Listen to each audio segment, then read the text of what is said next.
9 जुलाई, जगह भौंती गांव, कानपुर। मूसलाधार बारिश हो रही थी, तभी एक कार अचानक आकर रुकी। कार से गोलियों की आवाज से सारा इलाका थर्रा गया। एक बड़े गैंगस्टर विकास दुबे को पुलिस ने एनकाउंटर में मार गिराया। सुबह जब हिंदुस्तान की आंखें खुली तो विकास दुबे के एनकाउंटर की खबर ने हर किसी को सन्न कर दिया। इसके बाद शुरू हुए एक गैंगस्टर विकास दुबे की जिंदगी के ऐसे राज सामने आने लगे जिसकी कहानी पूरी फिल्मी है। कहानी एक ऐसे गैंग की जिसका खौफ कानपुर की तंग अंधेरी गलियों से लेकर ऊंची इमारतों से भरे चकाचौंध कर देने वाले इलाके तक थी। एक ऐसा गैंग जिसके खौफ के साए में सारा शहर था। कहानी ऐसे दुर्दांत अपराधी की जिसके गुनाह ने सिर उठाया तो गैंग बना, जिसकी हुकूमत देश के सबसे बड़े सूबे की फिजाओं में मंडराती थी। आज आपको सुनाएंगे चंद सालों में एक मामूली आदमी से जुर्म की दुनिया का शहंशाह बनने वाले उस गैंग की दास्तान, जिसने अपनी दहशत और धौंस से अकूत संपत्ति बना ली। कहानी गैंग्स ऑफ चौबेपुर की।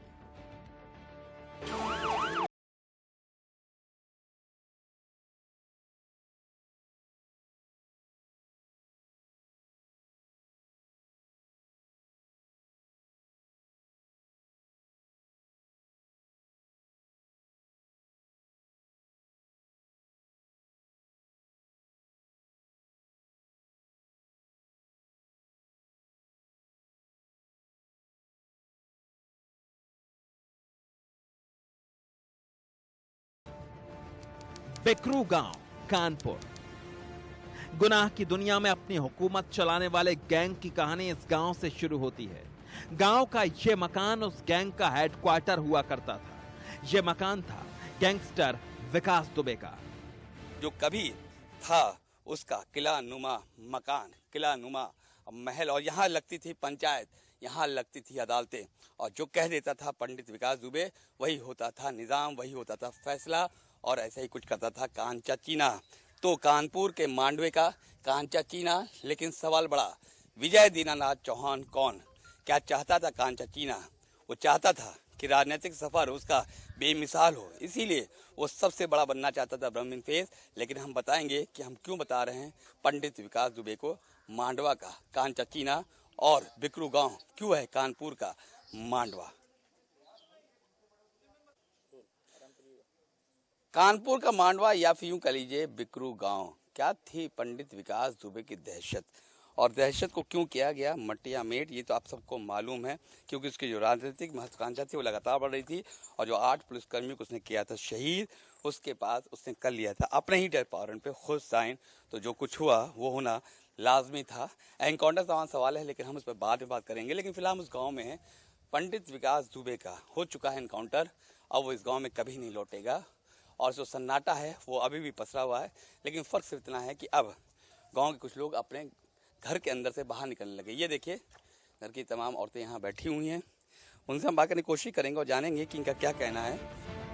यूं तो यूपी में कई गैंगस्टर ऐसे हुए जिनके अपराध की कहानी यूपी के गांव, कस्बे और शहरों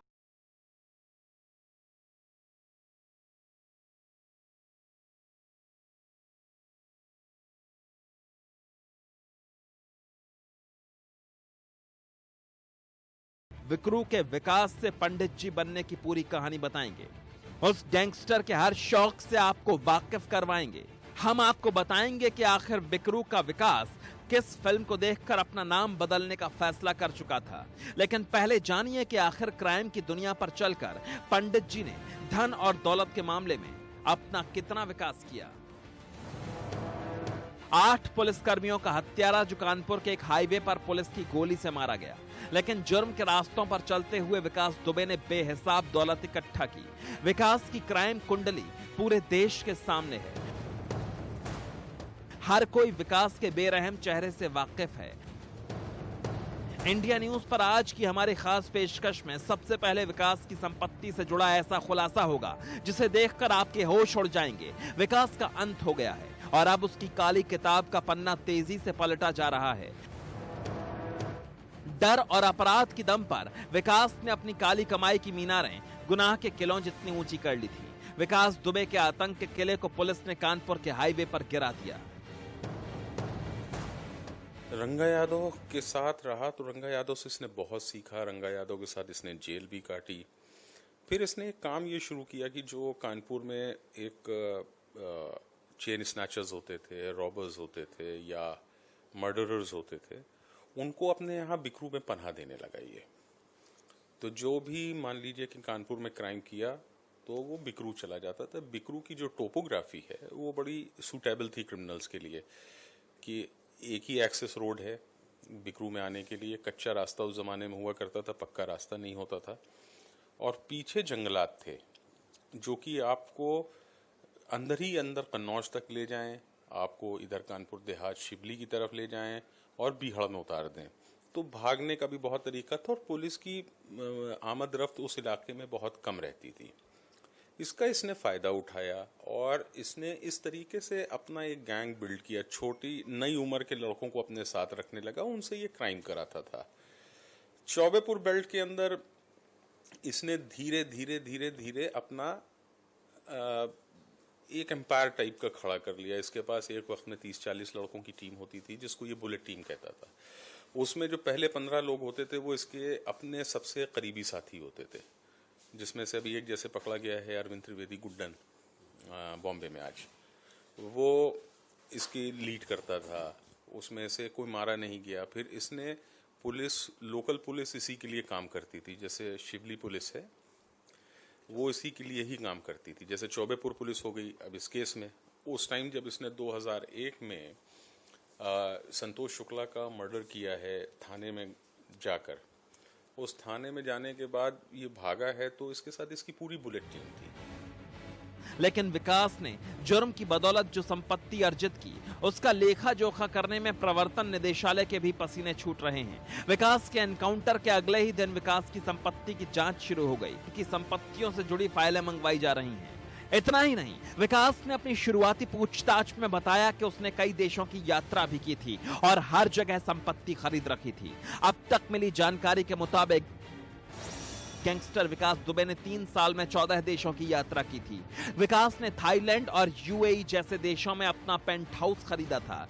दुबई और थाईलैंड में विकास की कई प्रॉपर्टी हैं। विकास के पेंट हाउस की कीमत करीब 30 करोड़ रुपए है। शुरुआती जांच में ईडी को पता चला कि हाल में ही विकास ने लखनऊ में एक मकान खरीदा था जिसकी कीमत 20 करोड़ रुपए है। इतना ही नहीं, विकास जिस कानपुर में अपने गुनाहों का शिकार हुआ वहां भी उसके कई मकान हैं। पनकी इलाके में दुबे की एक आलीशान डुप्लेक्स कोठी है। अब तक की जांच में सामने आया कि विकास के पास 11 घर और 16 फ्लैट्स हैं। इस बात में कोई शक नहीं कि विकास के बंदूक की नाल के डर से बड़े बड़े बिजनेसमैन और उद्योगपति विकास के सामने सरेंडर कर देते थे। लेकिन पुलिस विकास की काली किताब में विकास के उन शागिर्दों के नाम तलाश रही है जिन्होंने विकास को भागने में और इतने दिन तक छिपाने में मदद की। तो एक बुलेट टीम थी 15 लोगों की इसकी, वो इसको प्रोटेक्ट करती थी। इसको असलहों से हर तरीके से सेफ हाउस दिलाने से लेके सब कुछ इसके लिए वो तो इसका एक तरीके से वो था।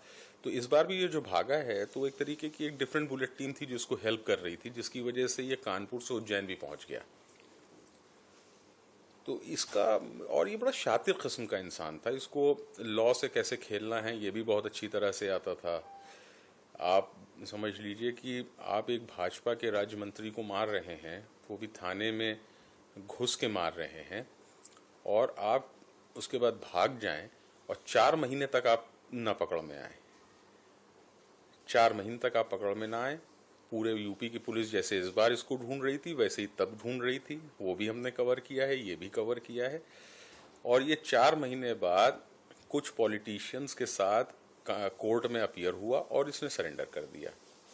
और सरेंडर करने के बाद आप ये समझ लीजिए कि इसने एक बहुत ही डेडली अटैक कराया लल्लन वाजपेयी पे 2002 में। तो उसमें आप समझ लीजिए मौके से करीब 48 या 52 कारतूस मिले थे जो चलाए गए थे। तो आप सोच सकते हैं कितनी गोलियां चलाई होंगी, और ये जेल में ही था। तो ये बहुत ही शातिर क्रिमिनल था, इसमें कोई शक नहीं। नेक्सस की हम बात करें, पुलिस, पॉलिटिशियन और क्रिमिनल, अगर 3 नेक्सस मिल जाते हैं तो बड़ा डेडली होता है। इसमें इस कॉम्बिनेशन क्या था, बहुत डेडली था या थोड़ा सा धीमा, कैसा था? नहीं, अपने इलाके के लिए नहीं। आप इसमें एक नेक्सस में और जोड़ दीजिए, जो यहाँ के इंडस्ट्रियलिस्ट हैं वो भी इसको सपोर्ट करते थे। सिर्फ पॉलिटिशियन पुलिस का नेक्सस नहीं था, इसको इंडस्ट्रियलिस्ट भी सपोर्ट करते थे, इसको बिजनेस क्लास भी सपोर्ट करता था, क्योंकि ये उनको पैट्रनेज देता था। अब यहाँ के एक बहुत बड़े इंडस्ट्रियलिस्ट हैं, उनका समझ में आ रहा है उनको शांति चाहिए थी, कोई परेशानी ना हो, तो ये जितने इसके लोग थे उनकी फैक्ट्री में ही काम कर रहे थे, इसकी बुलेट टीम के, ताकि एक ऑन द सरफेस ये दिखे कि साहब ये इनका कोई क्रिमिनल रिकॉर्ड नहीं है, ये अपना चुपचाप नौकरी कर रहे हैं। पुलिस वालों को मिली जानकारी के मुताबिक विकास को प्लॉट और शराब कारोबारियों ने सरेंडर करने में मदद की थी।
साथ ही उसने काम किया है, लेकिन उसको इसने लगा दिया था, तमाम लोगों को इसने उन फैक्ट्रीज में लगवाया, डिफरेंट में।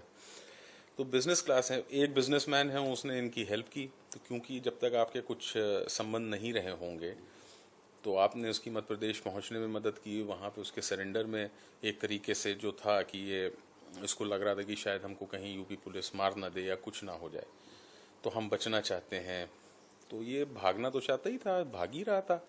भाई आप ये बताइए कि अगर इसको सपोर्ट नहीं था तो ये शिवली में जाके रुका घटना के बाद। वहाँ से जो बात सामने आ रही है कि इसने वहीं से अपना पूरा जो भी इसका सिंपैथाइजर्स का नेटवर्क था उसको एक्टिवेट किया, और लोग भी इस बात से नहीं डरे कि ये आदमी ने 8 लोग पुलिस वाले, एक सीनियर अफसर जो डिप्टी एसपी रैंक का है, 3 सब इंस्पेक्टर हैं, 4 कांस्टेबल्स हैं, उनको पूरी सुनियोजित तरीके से मारा। और है उन्होंने इस बात का भी ख्याल नहीं किया, बट वो उसको हेल्प कर रहे थे। यहाँ से लेके उन्होंने उसको निकाला, औरैया भेजा, औरैया से वो दूसरे रास्तों से होते हुए फरीदाबाद पहुंचा। फरीदाबाद में भी उसको शेल्टर मिला अपने ही किसी जानने वाले के यहाँ, वो शेल्टर में रहा, उसको होटल भी अवेलेबल हो गया। आप सोच सकते हैं कि उसको सपोर्ट था। फिर वो वहाँ से जब पुलिस पहुँच गई फरीदाबाद की, तो वो रातों रात उज्जैन पहुंच गया, और उज्जैन में जाके महाकाल मंदिर में बहुत शांति से खड़ा हो गया और लोगों को बता रहा है कि मैं विकास दुबे हूं, कानपुर वाला। तो ये आप इससे समझ सकते हैं। अच्छा, आप उसकी बॉडी लैंग्वेज वहां देख लेते, वो बिल्कुल रिलैक्स था, कंपोज था, उसको कोई वो डर वर नहीं था। आप इतनी बड़ी घटना करने के बाद और उस बॉडी लैंग्वेज को कंपेयर करेंगे तो आपको आइडिया लग जाएगा कि वो किस लेवल का क्रिमिनल था। पुलिस ने गुनाह के दम पर खड़े किए विकास के कानपुर वाले मकान को पहले ही ध्वस्त कर दिया है। पहले भी विकास के घर से कई दस्तावेज, अवैध हथियार और नकदी पुलिस को मिले हैं। आगे हम आपको खूंखार विकास के ब्रेन मैपिंग की पूरी डिटेल बताएंगे, जिसके खुलासे सुनकर आप भी सन्न रह जाएंगे। Bureau report, India news. Vikas बचपन से ही आपराधिक प्रवृत्ति में शामिल था। क्लास 9 में वो अपने स्कूल में ही कट्टा यानी देसी कंट्री मेड पिस्तौल लेकर तक पहुंच गया था। विकास आपराधिक प्रवृत्ति से इतना खिंचा रहता था कि उसे पता ही नहीं चला कब वो अपराध के दलदल में धंसता चला गया।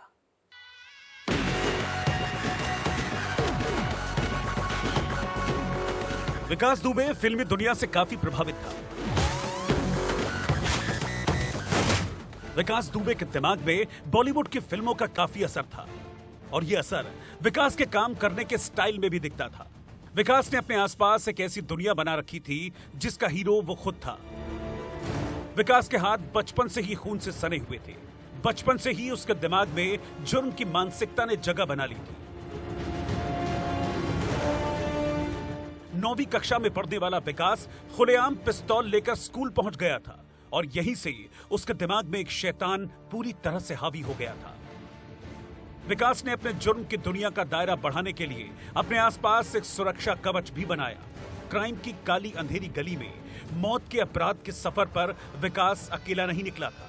उसने पूरी टीम बना रखी थी जिसमें उसके घर वालों से लेकर कानपुर और उसके आसपास के कई हिस्ट्री शीटर शामिल थे।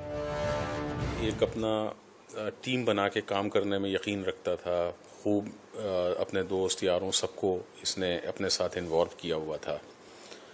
अगर आप देखें तो इसकी 80% जो इसकी फैमिली के लोग हैं वो इसी के लिए काम करते थे।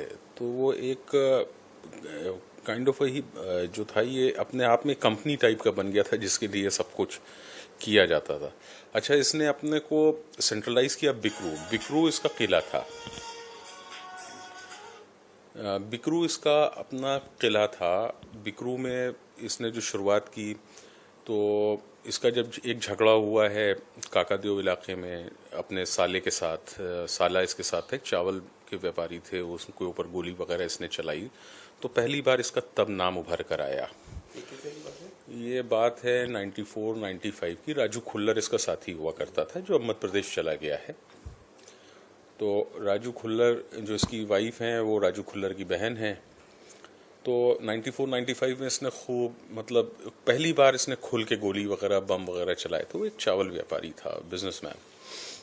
उसके बाद इसने ज्वाइन किया रंगा यादव को कानपुर शहर में। रंगा यादव एक बहुत बड़ा क्रिमिनल गैंगस्टर हुआ करता था यहाँ का। जब तू इस शहर में आया तू था एक बोंगा पंडित, हम बनाए तुझे विकास दुबे ने सनी देओल की फिल्म अर्जुन पंडित 150 बार देखी थी। विकास को जानने वाले बताते हैं कि विकास ने इसी फिल्म से प्रभावित होकर अपना नाम पंडित रखवाया। विकास की मानसिकता को इस बात से भी समझा जा सकता है कि विकास को अपने आप को पंडित कहलवाना काफी पसंद था। अगर आप कुछ विलेन से इसको कंपेयर करेंगे तो वो आपको उसमें बड़ी सिमिलैरिटीज मिलेंगी। जो एक रियल लाइफ कैरेक्टर है और एक रियल लाइफ कैरेक्टर है, वो बहुत सिमिलर है। वो उसने बिकरू को डेवलप ही ऐसा किया था। आप देखिए बिकरू के अंदर आप गए होंगे तो आप देखिएगा सड़कें कितनी अच्छी थी, बहुत साफ सुथरा था। इसने अपने हिसाब से डेवलप किया था और इसने जानबूझ के वो ग्राम समाज की 4 बीघा लैंड कब्जा की, उस पर अपना आलीशान घर बनाया इसने, ताकि ये वहां पे प्रेजेंट ऐसे हो कि हम यहाँ के राजा हैं। विकास दुबे का रसूख आसमानी होता जा रहा था, लेकिन विकास को मालूम नहीं था कि अपने हर चाहने वाले को लेकर वो जिस अंधेरे में गोलियों के दम पर अपना वर्चस्व बढ़ा रहा है, एक दिन उसी अंधेरी रात के खत्म होते होते उसकी कहानी भी एसटीएफ की गोलियों के साथ खत्म हो जाएगी। और हुआ भी यही। विकास ने फिल्मों से प्रभावित होकर अपनी दुनिया तो बना ली, लेकिन विकास शायद ये भूल गया कि असल जिंदगी में भी फिल्मों की तरह ही विलेन का हमेशा अंत होता है। विकास जुर्म के जिस सफर पर निकला था उसका अंत तो तय था, लेकिन 70 mm के पर्दे का विकास पर इतना गहरा प्रभाव था कि उसे सही और गलत में फर्क समझ नहीं आ रहा था। विकास बॉलीवुड मूवी की सच्चाई से वाकिफ होकर भी उसे नजरअंदाज करता था। तुझे अपने पास रखने के लिए हमने क्या नहीं किया। ये रिलीजियस बहुत था, तो रिलीजियस होने की वजह से इसने दुर्गा कवच एक होता है, उस तावीज को इसने ऑपरेट करा के अपने दाहिने हाथ में इम्प्लांट करा लिया था ताकि हम हमेशा बचे रहें। That was his psyche. वो मतलब इस तरीके से सोचता था कि वो कवच है और उसके बाद ही जब इसके साथ कुछ हुआ ये हमेशा खैर बचा भी भाई। वो इसका बिलीफ सिस्टम बहुत स्ट्रांग था।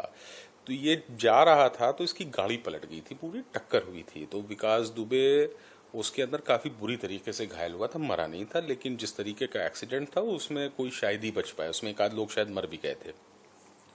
इसका इलाज हुआ। इसके जो हिप बोन है ये बहुत बुरी तरीके से डैमेज हुई थी। इसमें इसके 2 रॉड्स पड़े हुए हैं। फिर उसमें इन्फेक्शन भी हो गया था। इन्फेक्शन होने के बाद फिर इसका वो हुआ, फिर इसकी जो इम्प्लांट थे उनमें कुछ प्रॉब्लम हुई थी, फिर एक इसका ऑपरेशन हुआ, तो ये लिम्प करने लगा था धीरे धीरे। अपराध और डर के भूते कई मासूमों की दुनिया पलटने वाले विकास दुबे की गाड़ी आखिर उसी शहर के हाईवे पर पलटी जहां से उसने जुर्म की दुनिया में अपना पहला कदम रखा था। विकास भली भांति जानता था कि जुर्म की दुनिया में बादशाहत बनाए रखने के लिए उसे क्या करना है। विकास को लगता था कि राजनीति में शरण लेकर उसे जरायम की दुनिया में मुक्ति मिल जाएगी। पूरे इलाके से इसका एक्सटॉर्शन था, यहीं से नहीं था। आप ये समझ लीजिए रनिया से था, कानपुर शहर से था, चौबेपुर से था, बिठूर से था, हर तरफ से इसका एक एक्सटॉर्शन था। इसकी एक बड़ी डेडिकेटेड टीम थी 23-24 लोगों की जो इसके साथ इस पूरे एनकाउंटर में इन्वॉल्व रही।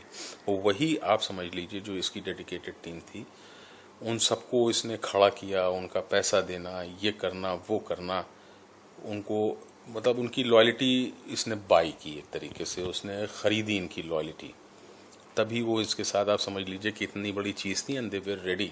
मतलब आमतौर से तो ये होता है कि पुलिस पे गोली चलाने से कोई भी पहले 2-4 बार समझेगा, लेकिन इसने नहीं सोचा और ना ही इसके लोगों ने सोचा। तो आप सोच सकते हैं कि ये वो था, ये वर्चस्व बनाने का मतलब इसको जिसको एक कह सकते हैं कि मीनिया था। उसके जहन में ये बैठा रहता था कि I should become the biggest one. Vikas Dubey के गांव के लोग भी मानते हैं कि विकास शुरू से ही आपराधिक प्रवृत्ति का था। इलाके में अपनी धौंस को जिंदा रखने के लिए विकास मासूमों पर अत्याचार करता। अपने गुर्गों के दम पर विकास बेगुनाहों पर जुल्म ढाता और अपराध की दुनिया में अपना कद बढ़ाता रहा। दादा नाम क्या है आपका? हमारा नाम नबी बख्श। नबी बख्श साहब, आप कितने साल से यहाँ पर हैं? हम यहीं पैदा हुए, 65 साल के करीब उम्र हो गई। 65 साल, मतलब 65 साल, 6 दशक आपने यहाँ देखा है। विकास दुबे को आपने बड़ा होते हुए देखा होगा, गलियों में खेलता हुआ देखा होगा। कैसा मिजाज था, क्या था उसका? उस समय तो कोई का जानन नहीं, जब बच्चा है तो बच्चे को कोई क्या जाने, समझे। अब जब वो अपराध की दुनिया में जब आता है तो उसने जो कुछ भी किया अपराध किए, अपना वहाँ उनसे निपटता रहा।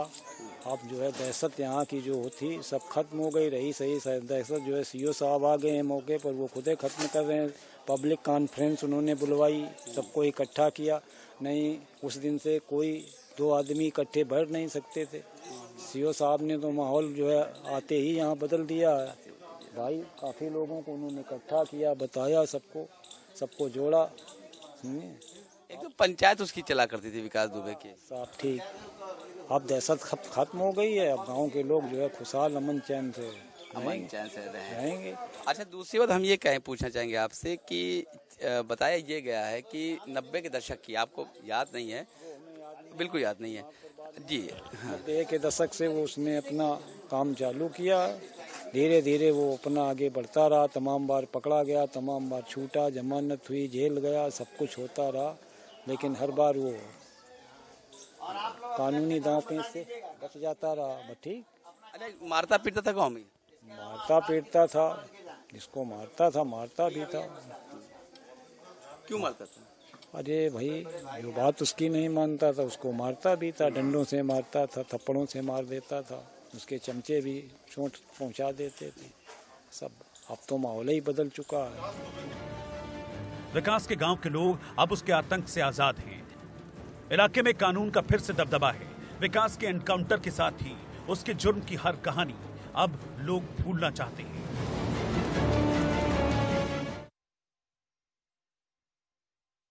विकास अपने गुर्गों का भी काफी ख्याल रखता था। जुर्म की दुनिया में अपने पैर जमाने के लिए विकास ने खास तौर पर अपने दोस्तों और अपने सगे संबंधियों को अपना हिस्सेदार बना रखा था।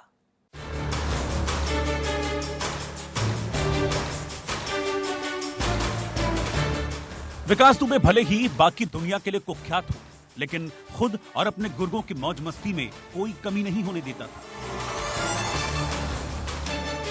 विकास दुबे कानपुर और आसपास के बदमाशों को बिकरू गांव में पनाह दिया करता था। गैंगस्टर विकास दुबे अपने साथियों को पैसे का लालच भी दिया करता था। बिकरू गांव में डीजे का फ्लोर सजता था। हर जुर्म के बाद बिकरू गांव में पंडित जी और उसके चमचे जमकर पार्टी करते थे। ये वीडियो 29 जून का है। विकास के गुर्गे की शादी का जश्न हो रहा है। बॉलीवुड गाने की धुन पर उसके साथ उसके सभी गुर्गे डीजे फ्लोर पर मस्ती में झूम रहे थे।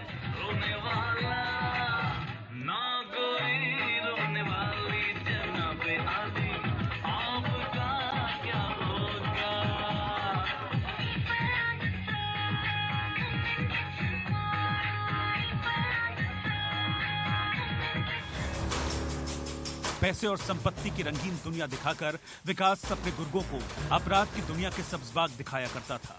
विकास के इसी झांसे में आकर बिकरू से लेकर फरीदाबाद तक के हिस्ट्री शीटर उसके गुलाम बन गए थे। विकास दुबे ने भले ही बिकरू से लेकर बुर्ज खलीफा तक संपत्ति बना रखी थी, लेकिन विकास को अपने गांव बिकरू में रहना ही पसंद था।